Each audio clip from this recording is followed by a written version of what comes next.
Got a question today. Putting it here as I'm sure many people have it. Here's the question. Chiedo, I'm in the early stages of building a social platform to help individuals form communities. I've spent the last few months learning the code in Swift, and I wonder if I should build the MVP in-house or outsource. I've got opinions in-house. Talk soon. I'm kidding. Learning how to code in order to be a founder who can build things, that's dope, and I love the hustle, and those are my favorite founders, but in this case might be overkill. Let's align on definitions. MVP means minimum viable product. The goal of an MVP is to learn about potential customers as it relates to your idea in the cheapest way possible, and to validate that customers will actually come and that they think your idea is actually good plus worth paying for. That is important. If we can agree on that definition, it's amazing you're learning how to code, so keep doing that. But I don't think that's helpful to what you're doing here with your MVP right now. Why?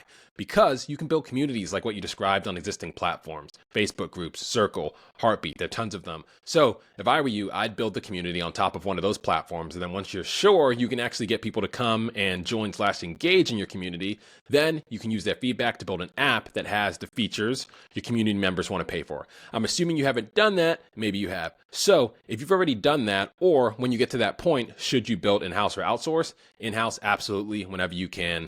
When you outsource, you get mixed incentives, and I used to be one of those guys that got outsourced too, so I know. When you do in-house, you and your team are willing to put in the extra 100 hours when it's crunch time, and usually folks aren't paid by the hour. So you all equally want to succeed and just do what it takes and don't have to compromise on how doing it hits the bank account for the most part. When you outsource and you need the extra 100 hours, you've got to pay for the extra 100 hours. You can lessen that conflict of interest by paying cash plus equity. But even then, if you're outsourcing to an agency, they have a business they need to keep healthy and people they need to pay. And so you run into these weird conflicts where no one can really budge, and you're stuck with that tension.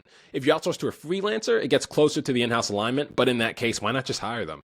That's a strong opinion I have. Some people disagree, and there's always nuance, but generally, I don't want to invest in startups who don't have an in-house team building the product. And most of the investors I know feel the same. Hope that helps. If it does, I'm on a mission to help 1,000 founders build 1,000 startups. Help me help those founders by sharing my offer to answer any question about startups by visiting chiedo.com/AMA and hitting repost. It means the world. Talk soon.